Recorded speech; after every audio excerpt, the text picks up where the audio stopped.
जी, मैं निखिल शर्मा एक बार फिर से आप सभी का स्वागत करता हूँ आज के सेशन में, जिसमें हम बात करेंगे पावलोव कंडीशन थ्योरी को लेके। और किसी भी टीचिंग एग्जामिनेशन के हिसाब से ये बहुत ही इंपॉर्टेंट है पावलोव कंडीशन थ्योरी, और इससे जुड़े हुए जितने भी इंपॉर्टेंट टर्म्स हैं उनके बारे में मैं बात करूँगा आपके साथ बहुत ही सरलता के साथ। आपको बहुत मज़ा आएगा। साथ ही मैं आपको बता दूं कि यदि आपने दूसरी थ्योरी जो है Thorndike theory, trial and error theory, Kohlberg theory, लिव-वर्स्की थ्योरी, ये सारी थ्योरीज यदि नहीं पढ़ी हैं तो ऑलरेडी ये मेरी वीडियो चैनल पे अपलोडेड है, तो आप देख सकते हैं वहाँ पे जाके सारी की सारी चीज़ें। ठीक है, तो आइए बात करते हैं पावलोव कंडीशन थ्योरी को लेके। तो सबसे पहले तो मैं आपको क्लियर कर दूं कि पावलोव कंडीशन थ्योरी जो है ये अलग अलग नामों से जानी जाती है, अलग अलग नाम भी हैं इसके। वे नाम क्या क्या हैं वो चीज़ मैं आपको बता दूं कि पावलोव कंडीशन थ्योरी को आप क्लासिकल कंडीशनिंग के नाम से भी जान सकते हैं। ठीक है, सुनना मेरी बात को, क्लासिकल कंडीशनिंग के नाम से भी इसे जाना जा सकता है, या पेवोलियन कंडीशनिंग भी आप इसको कह सकते हैं, या फिर आप इसे रेस्पॉन्डेड कंडीशनिंग के नाम से भी जानते हैं। मतलब ये इसी के ही नाम है। बेसिकली मैं ये कहना चाह रहा हूँ कि ये जो नाम है रेस्पॉन्डेड कंडीशनिंग या क्लासिकल कंडीशनिंग, ये इसी के ही नाम है। हिंदी में बात करें तो इसका मतलब है शास्त्रीय अनुबंधन, इसका मतलब है अनुक्रिय अनुबंधन। ये दोनों के दोनों नाम इसी के ही हैं। शास्त्रीय अनुबंधन कहीं लिखा है या फिर अनुक्रिय अनुबंधन कहीं लिखा है बोले तो क्लासिकल कंडीशनिंग या रेस्पॉन्डेड कंडीशनिंग कहीं लिखा है, तो बिल्कुल हम बात कर रहे हैं कि पावलोव कंडीशन थ्योरी की ही हम बात कर रहे हैं। ठीक है, तो आइए बात करते हैं पावलोव कंडीशन थ्योरी को लेके कि इसमें क्या है, क्या प्रयोग है, क्या चीज़ें हैं, वो सारी चीज़ें आइए समझते हैं। ठीक है, देखो सबसे पहले तो ये जानना हमारे लिए ज़रूरी होगा कि इसमें हम ये समझें दो चीज़ें होती हैं, एक होती है स्टिमुलस, एक होता है रेस्पॉन्स।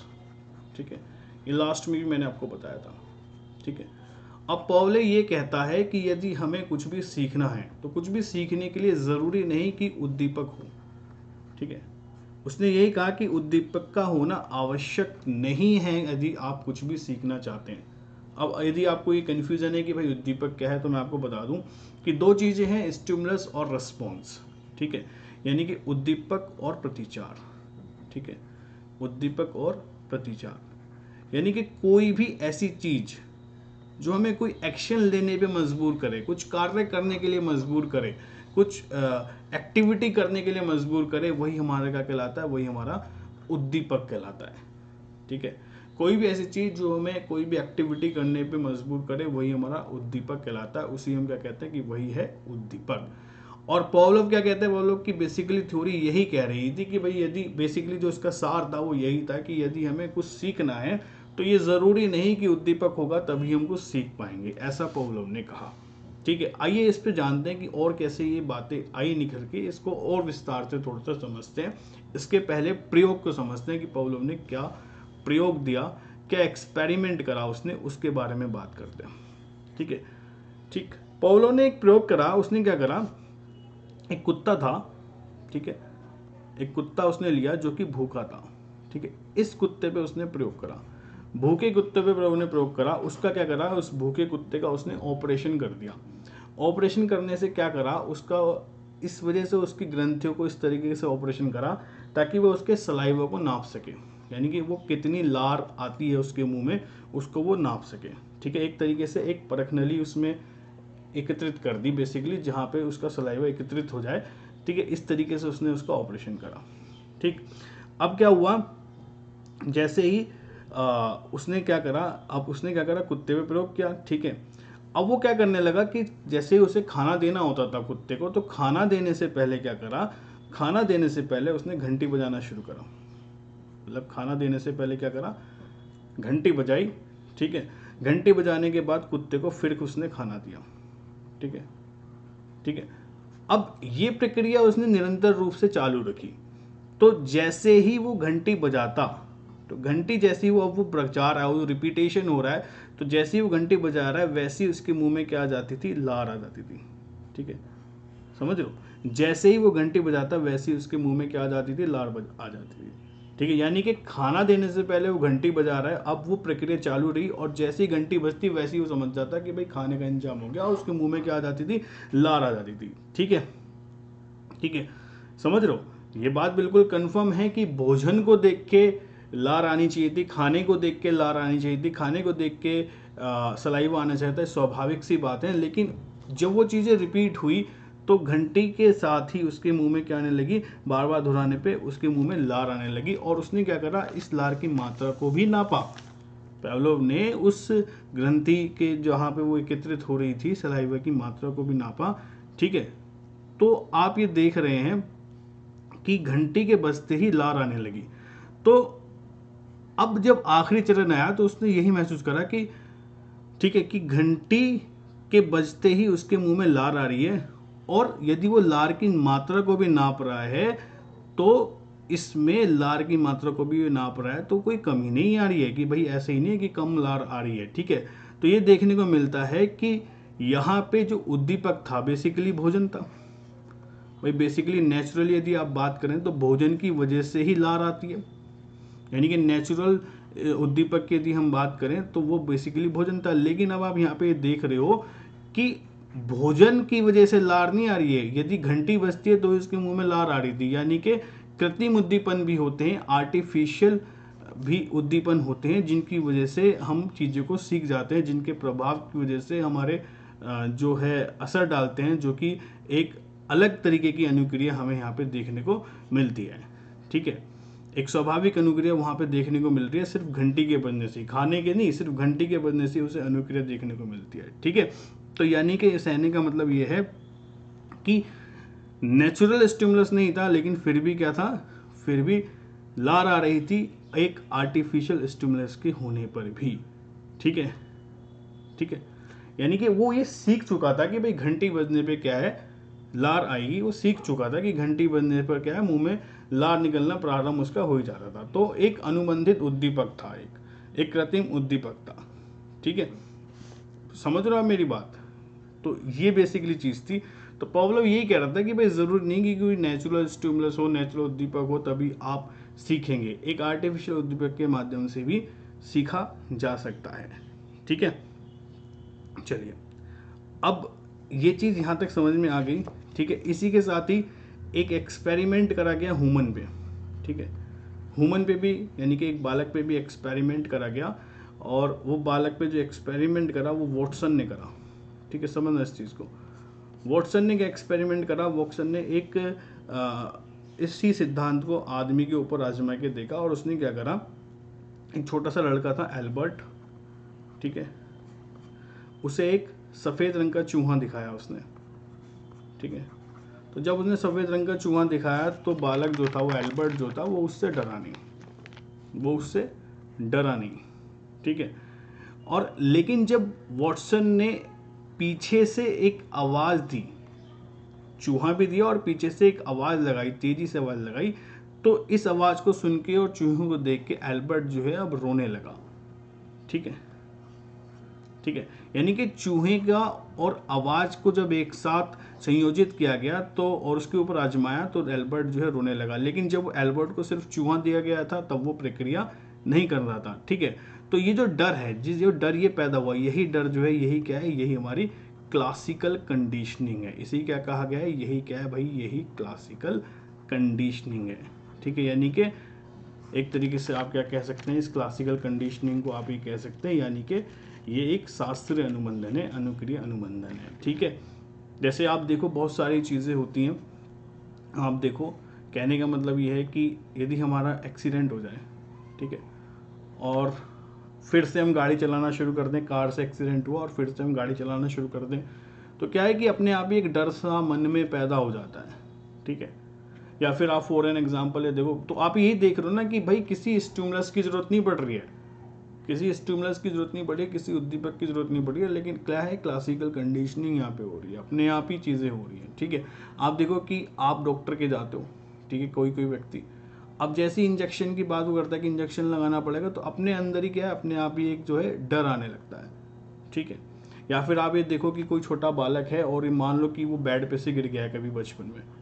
ठीक है, ठीक है, अब आगे चल के क्या है कि कभी भी यदि वो ऊंचाई पे रहता है तो उसको अक्सर क्या है, डर लगने लगता है, ऊंचाई से डरने लगता है। तो ये क्या है, यही क्या है, यही क्या है, क्लासिकल कंडीशनिंग है।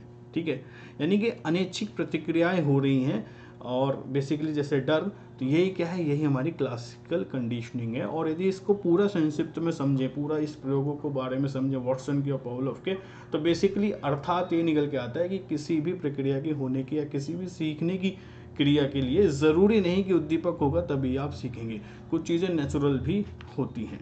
ठीक है, ठीक है, समझ रहे हो ना। ये कंडीशनिंग क्या है, ये कंडीशनिंग बेसिकली वही है कि स्टिमुलस और रेस्पॉन्स के बीच में यदि कोई बॉन्ड बन जाता है, वही कंडीशनिंग है, वही अनुबंधन है, वही लर्निंग है। ठीक है, ठीक। अब इस पूरे सिद्धांत को यदि देखें, पावलोव के सिद्धांत को देखें, तो उससे समझते हैं चीज़ें क्या हैं। पावलोव के यदि पूरे के पूरे सिद्धांत को देखें तो उससे समझते हैं। ठीक है, देखो सबसे पहले यदि आप देखो कि पावलोव क्या कर रहा था, कुत्ते को खाना दे रहा था। ठीक है, नॉर्मली यदि वो खाना दे रहा था तो कुत्ते के मुंह में लार आ रही थी, आ रही थी नहीं आ रही थी। ठीक है, यानी कि वहाँ पे जो भोजन था, जो खाना था, वो बेसिकली क्या काम कर रहा था, वो एक नेचुरल स्टिमुलेंट का काम कर रहा था। उसको ये पता था कि भाई जैसे ही खाना सामने आएगा उसके मुंह में क्या आ जाएगी, लार आ जाएगी, यानी कि एक स्वाभाविक उद्दीपक था। समझना, ये टर्म्स बहुत इंपॉर्टेंट है। एक स्वाभाविक उद्दीपक था, क्योंकि जैसे ही उसके सामने, कुत्ते के सामने भोजन जाएगा तो उसके मुंह में लार आनी थी। ठीक है, यानी कि अनुबंधित, ठीक है, आप इसे कह सकते हैं। और इसे ही हम क्या कहते हैं, इसे हम कहते हैं, ये शब्द याद रखिएगा, अनकंडीशनल स्टिमुलस। मतलब कोई कंडीशन नहीं थी। ठीक है, बेसिकली क्या है कि जो है वो नेचुरल है। ठीक है, अनकंडीशनल स्टिमुलस जो है वो नेचुरल है। ठीक है, मतलब एक ऐसी चीज है जिसे देख के अपने आप ही रेस्पॉन्स हो रहा है, तो ये क्या है, हमारा अनकंडीशनल स्टिमुलस। ठीक है, ठीक है। और यहाँ पे भोजन जो है अनकंडीशनल स्टिमुलस है, लेकिन आप देखो भोजन को देखने के बाद कुत्ते के मुंह में से क्या आने लगेगी, लार आने लगेगी। तो ये एक रेस्पॉन्स कुत्ते ने करा है, और ये रेस्पॉन्स कुत्ते ने नेचुरली करा है, नेचुरल रेस्पॉन्स है। इसी का कहा जाएगा अनकंडीशनड रेस्पॉन्स। याद रखिएगा, टर्म पूछ ले जाते हैं। आप देखो स्टिमुलस था, उसने तो सिर्फ खाना दिया था, और खाना देने से क्या है, वो एक भोजन जो है एक तरीके से उसके लिए क्या काम कर रहा है, एक नेचुरल उद्दीपक का काम कर रहा है। लेकिन जब भोजन दिया उसने तो उसके मुंह में लार आ गई, यानी कि क्या हुआ, अनकंडीशनल रेस्पॉन्स हुआ, अनइंटेंशनल रिएक्शन उसके द्वारा हुआ। यानी कि लार जो थी अनइंटेंशनल रिएक्शन थी जो उस कुत्ते के मुंह में से निकली, यानी कि ये एक नेचुरल रेस्पॉन्स था। ठीक है, स्वाभाविक अनुक्रिया थी। ठीक है, देख भोजन को देखने के साथ ही कुत्ते के मुंह में से लार आना। ठीक है, तो ये चीज़ समझिएगा, यानी कि बेसिकली अनइंटेंशनल रेस्पॉन्स था। तो ये भी आपको समझ में आना चाहिए, अनकंडीशनल स्टिमुलस क्या है, अनकंडीशनल रेस्पॉन्सेस क्या हैं। ठीक है, उसके बाद देखिए तीसरा। ठीक है, अब देखो, अब वो क्या कर रहा था कि उसने एक प्रक्रिया चालू करी पावलोव ने, कि भोजन देने से पहले घंटी बजाना शुरू किया।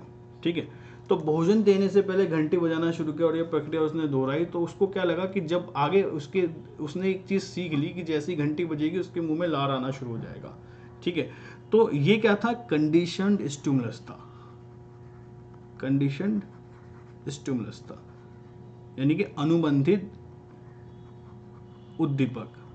ठीक है, भोजन देने से पहले घंटी बजाना कहा, तो ये क्या था, एक कंडीशनड स्टिमुलस था। ठीक है, जिससे देखो पहले उसको फर्क नहीं पड़ रहा था, घंटी बज रही थी कोई फर्क नहीं पड़ रहा था, लेकिन अब क्या, अब उसको फर्क पड़ने लगा, क्योंकि उसको हैबिट हो गया, उसको उस चीज़ का वो सीख चुका है, उस चीज़ को उसका बिहेवियर में वो आ चुका है। ठीक है, कि भाई जैसे ही घंटी बजेगी वैसे ही लार आ जाएगी, क्योंकि उसे पता था कि घंटी बजने के बाद मुझे भोजन मिलता है। ठीक है, ठीक है, तो ये क्या है, कंडीशनड स्टिमुलस है। ये क्या है, कंडीशनड स्टिमुलस है। ठीक है, समझ रहे हो आप मेरी बात। ठीक है, और दूसरी चीज ये देखिए, एक है कंडीशन रेस्पॉन्स, कंडीशन रेस्पॉन्स। ठीक है, मतलब ये क्या है, ये कंडीशन रेस्पॉन्स क्या है, एक कृत्रिम रेस्पॉन्स है, एक आर्टिफिशियल रेस्पॉन्स है। यदि आप कुत्ते को भोजन न देकर केवल घंटी बजाते ना, केवल घंटी बजाते, भोजन ना देते, सिर्फ घंटी बजाते, तो भी क्या था, तो भी उसके मुंह में लार आनी थी, यानी कि कंडीशन रेस्पॉन्स है। ठीक है, लार आ ही रही है, स्वाभाविक अनुक्रिया है, भोजन का कोई ताल्लुकात नहीं है लार से, लेकिन उसके दिमाग में, उसके व्यवहार में ऐसा परिवर्तन हो चुका है कि घंटी बजेगी तो लार आएगी आएगी। तो ये क्या है, एक कंडीशनड रेस्पॉन्स है। ठीक है, तो ये चार टर्म्स हैं, याद रखिएगा, अनकंडीशनल स्टिमुलस, अनकंडीशनल रेस्पॉन्स। ठीक है, ये नेचुरल स्टिमुलेंट है, और कंडीशन स्टिमुलस और कंडीशन रेस्पॉन्स। ठीक है, समझ रहे हो, अस्वाभाविक अनुक्रिया। ठीक है, इस चीज़ को आप इस प्रकार से भी समझ सकते हैं। यदि मैं इस चीज़ को एक और एग्जाम्पल के माध्यम से आपके समझाऊं तो आप देखो, टीचर के आने पे क्लास में बच्चे बैठे और टीचर जैसे ही आया तो एक स्वाभाविक उद्दीपक हुआ, क्लास में बच्चे जो है वो चुप हो जाते हैं। ठीक है, जैसे ही टीचर आ जाता है, ठीक है, और ये जो चुप हो जाते हैं बेसिकली क्या है कि एक तरीके का एक नेचुरल रिस्पॉन्स है, ठीक है। या फिर आप देखो जैसे ही टीचर आता है, बच्चे अधिकतर बच्चे छोटे बच्चे का होता है गुड मॉर्निंग इस तरीके की चीज़ें करने लगते हैं, good morning ma'am, good morning sir. तो ये क्या है, एक तरीके का नेचुरल रिस्पॉन्स है, ठीक है। अब आप देखो कि यदि क्लास में टीचर नहीं है और कोई मॉनिटर कक्षा में बोल दे कि भाई गुरुजी आ रहे हैं, तो विद्यार्थी अपने आप ही चुप हो जाते हैं, ठीक है। सिर्फ मॉनिटर के बोलने से कि टीचर आ रहे हैं, विद्यार्थी अपने आप ही बात में टीचर आ रहे हैं। तो ये क्या है कि टीचर का आना जो है बेसिकली क्या है, एक तरीके का अनुबंधित या फिर अस्वाभाविक अनुक्रिया है, जिसको हम ये कहते हैं कि बालक जो है चुप हो गया, यानी कि कंडीशन रिस्पॉन्स है, ठीक है। आप समझ रहे हो। देखो नेचुरल स्टिमुलेट क्या है कि टीचर आ गया और ठीक है, यानी कि अनकंडीशनल स्टिमुलस है, और अनकंडीशनल रेस्पॉन्स क्या होगा कि बच्चे जो हैं वो चुप हो जाएंगे, ठीक है। लेकिन अब क्लास में मॉनिटर है, मॉनिटर ने कह दिया कि भाई टीचर आ रहा है, तो ये क्या है, कंडीशनल स्टिमुलस है, और इसका रेस्पॉन्स क्या होगा, इसका रेस्पॉन्स होगा कि बच्चे अपने आप चुप हो जाएंगे, तो ये कंडीशनल रेस्पॉन्स है, ठीक है। तो ये प्रक्रिया है बेसिकली, ये पावलोव का जो नियम है यही कह रहा है कि ज़रूरी नहीं कि कोई उद्दीपक होगा तभी आप सीखेंगे, आप बिना उद्दीपक के भी बालक जो है सीख सकता है, ठीक है। उम्मीद करता हूँ समझ में आया होगा बेहतरीन तरीके से। पढ़ते रहो, खुश रहो, शुक्रिया, धन्यवाद।